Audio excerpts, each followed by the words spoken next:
হামাসের শাসনে আতঙ্কিত সাধারণ মানুষের জন্য গাজায় নিরাপদ অঞ্চল গঠনে ইসরায়েলের সঙ্গে যৌথভাবে কাজ করছে যুক্তরাষ্ট্র। গত ১৬ অক্টোবর বুধবার একাধিক জ্যেষ্ঠ মার্কিন কর্মকর্তা এ তথ্য জানান। তারা বলেন, হামাস যেভাবে ইসরায়েলের সঙ্গে সম্পৃক্ততার অভিযোগে ফিলিস্তিনিদের প্রকাশ্যে নির্মমভাবে হত্যা করছে তার ঠেকাতেই এই উদ্যোগ।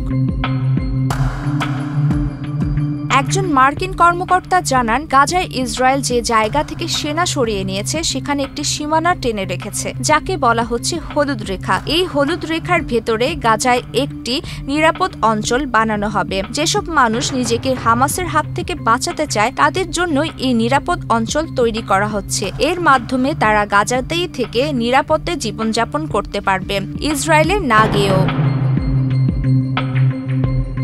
তিনি আরও বলেন, আমরা যেসব প্রতিবেদন পাচ্ছি তাতে দেখা যাচ্ছে প্রতিদ্বন্দ্বীদের হত্যা করছে হামাস। গাজায় যারা শান্তিতে থাকতে চায় সেসব সাধারণ মানুষের নিরাপত্তায় ইসরায়েল প্রতিশ্রুতিবদ্ধ। এই কারণে আমরা নতুন এই উদ্যোগ নিয়েছি। মার্কিন প্রস্তাবকে উৎসাহের সঙ্গে ইসরায়েল গ্রহণ করেছে বলে জানিয়েছেন ওই কর্মকর্তা।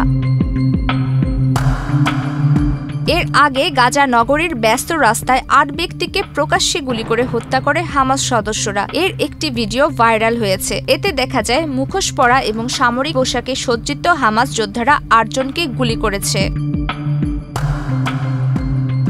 এদিকে এক বিবৃতিতে হামাসকে গাজায় নিরীহ ফিলিস্তিনিদের উপর সহিংসতা বন্ধ করতে নির্দেশ দিয়েছেন যুক্তরাষ্ট্রের সেন্টকমের কমান্ডার অ্যাডমিরাল ব্র্যাড কুপার। তিনি আরও বলেন, এটি গাজায় শান্তি প্রতিষ্ঠার একটি ঐতিহাসিক সুযোগ। হামাসের উচিত তা পুরোপুরি কাজে লাগানো। প্রেসিডেন্ট ট্রাম্পের ২০ দফা শান্তি পরিকল্পনা কঠোরভাবে অনুসরণ করা এবং অবিলম্বে নিরস্ত্রীকরণ করা।